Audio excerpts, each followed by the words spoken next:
What's up, everybody? This is V Jarrell, and this is going to be a video about various things going on in the wrestling business right now, and basically I'm going to talk about the releases. I'm not going to get into everybody because I think by now you pretty much know who's been released from WWE, but I'm going to talk about the three that really interest me and probably interest you. I'm gonna talk a little bit about the new ranking system that Eric Bischoff has brought up, which is basically like American Idol but with wrestling, which is a good idea, I think, but time will tell. But we'll get into that.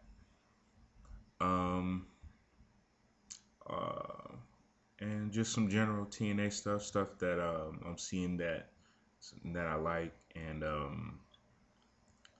stuff I just want to, not basically a lot of TNA stuff. I just want to get into my thoughts on Joe.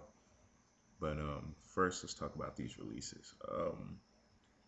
Three releases that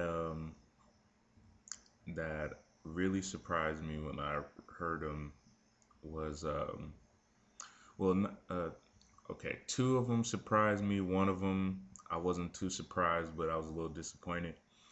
Um, Two releases I have that surprised me were the release of Katie Lee Burchill and Mickey James. Katie Lee, and it surprised me because she's such a good worker. Like she can really, work a good match. But I guess nowadays in Divas wrestling, that's not a requirement to keep your job, and neither is being the most over diva since Lita and Trish. That's not a requirement to keep your job at WWE anyway, which is fucking stupid because I don't know. I guess they had a problem with Mickey James's weight, but come on, are you serious? You have a problem with Mickey James's weight? What does that mean? I mean, she's not even fat. Like, what are you talking about? She's thick, maybe thick, but you have a problem with Mickey James's weight. But you're fine with taking Vicky Guerrero's fucking pants off and showing a fuck her in her drawers, saying excuse me. Yeah, fuck you, WWE. Um, it just doesn't make sense. I really hope that she goes to TNA. I think that her in the knockout division would really help the knockout division, and hopefully they can get back on track with the knockout division and stop doing all this stupid crazy shit because I'm not feeling it. I want them to take it serious like they took it serious back when it first started out. But you know, as long as they keep it serious and don't just fucking throw the knockouts title around like a goddamn hot potato, treat that title with some respect, and you know, take the whole division seriously, a little more seriously, and we can start getting back to having some good women's matches outside of Ring of Honor or Shimmer, I should say. Um, Shelton Benjamin being released. That was you kind of felt that was coming. That was a long time coming. I mean, WWE has basically made it clear that they weren't going to do anything with Shelton. I mean, he had the U.S. title. I believe he had Intercontinental. I'm pretty sure he had it at least once, but they just never had faith in him, which is I don't know. I don't understand why, because here you got the probably hands down the best athlete in your company, and you don't have faith in him, and you can't give me that bullshit excuse that he doesn't have personality. There's a world heavyweight champion right now that doesn't have a lot of personality. I mean, come on. Don't give me that bullshit excuse. Whatever it was, maybe backstage politics or I don't know, whatever. For some reason, WWE picks their guys that they want.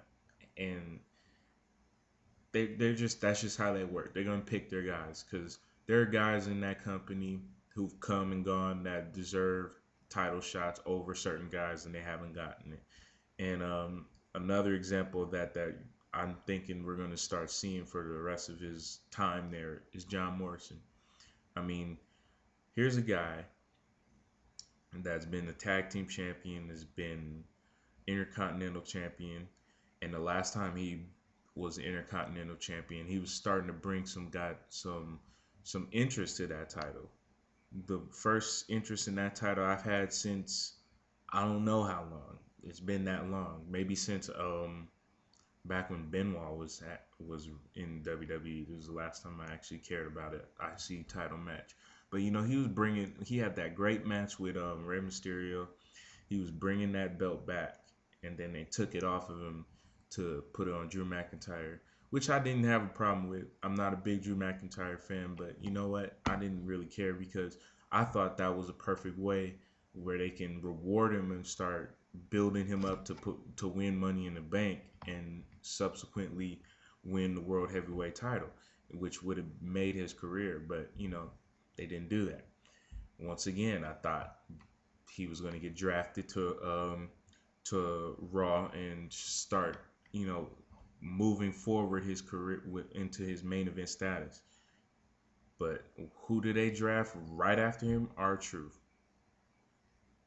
So I guess they're gonna keep that tag team together. Whatever. You know what? At this point, I'm just he'll be released eventually, and when he's released, we'll see. We'll see what happens with him. But with Shelton Benjamin, a lot of people say he's going to he might go to. They want to see him in TNA. I personally do not want to see him in TNA. I would love to see him in Ring of Honor. I think that would be a better place for him because I think right now with TNA, they have their rosters pretty stacked right now, and I could just very much see him getting lost in the shuffle. I mean, TNA has enough guys right now. ROH, I think, would be a better place for him. I think he would be able to showcase what he can do. They could have if they could sign. If ROH can sign Shelton Benjamin and Charlie Haas and bring the world's greatest tag team back together, I mean, that would just put the final nail in the coffin that ROH has the best tag team division in wrestling. I mean, they do. I mean, WWE's tag has no division, and TNA's tag team division is a joke because you have one guy with both belts, and I can't remember the last time. I mean, what happened to Generation Me? And they weren't on last week's show or the show before that. So, what happened? What's going on? Where, I don't know. Their tag team division is bullshit right now, and I don't like the fact how they try to put it over as the best division in wrestling. It insults my television because it's not the best division in wrestling right now. At some point it was, but you guys fell off. Ring of Honor has the new best tag team division in wrestling. They have excellent tag team champions, the Kings of Wrestling. You have the American Wolves, even though they're doing their singles thing right now, but they're still officially together. You have the Briscoes. You have who else do you have? Fuck, no, I'm forgetting somebody.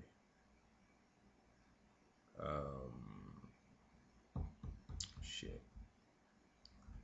It's just better. But yeah, you get the point. Yeah, so they need to get. If ROH can, I think ROH getting Shelton Benjamin would be better for Shelton Benjamin. Shelton Benjamin going to TNA is good for TNA, but not necessarily Shelton Benjamin. But I'll get into more of that in part 2 of this video.